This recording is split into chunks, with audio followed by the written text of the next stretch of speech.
এই 13 জন আগেই মৃত্যুদণ্ড কার্যকর হয়েছিলেন, 3 জন বাকি। তার মধ্যে এই যে সরাসরি গুলি করেছিলেন এবং বলেছিলেন যে মঞ্জুর সাহেবকে জানাইছিলেন যে শেষ, তাকে গ্রেপ্তার করেছেন বাংলাদেশের চৌকাশ গোয়েন্দা বিভাগ। আপনারা জানেন যে তিনি 2 বছর হয়েছে আসছেন বনানী ইউএসএসে। আসার পরে এই অন্তর্বর্তীকালীন সরকার তারা এটাকে আইডেন্টিফাই করতে পারে নাই নাকি করেননি আমি জানি না।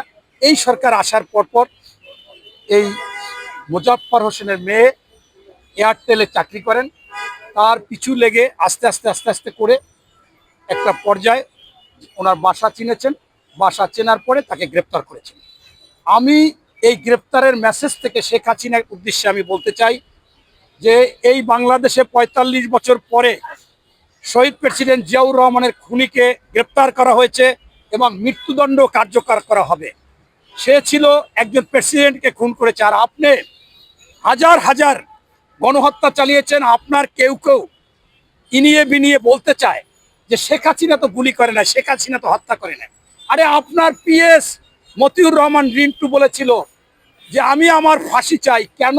ব্যাখ্যা দিয়েছে যে আপনি প্রতিটা স্তরে, প্রতিটা আন্দোলন সংগ্রামে, আপনার দলের হোক বেদলের হোক, তাদেরকে হত্যা করে লাশ দিয়ে আপনি রাজনীতি করতে চান বা করেছেন।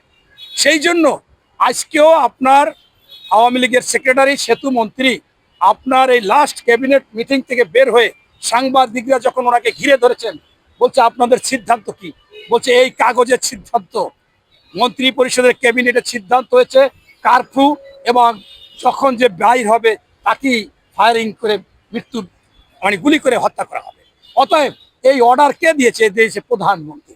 অতএব আপনাকে সতর্ক করে দিয়ে বা আওয়ামী লীগের যারা এই গণহত্যা বা অন্যান্য হত্যার সাথে দোষী অপরাধী, তাদেরও এই বিচার বাংলার মাটিতে হবে, ফাঁসি হবে, মৃত্যুদণ্ড কার্যকর হবে।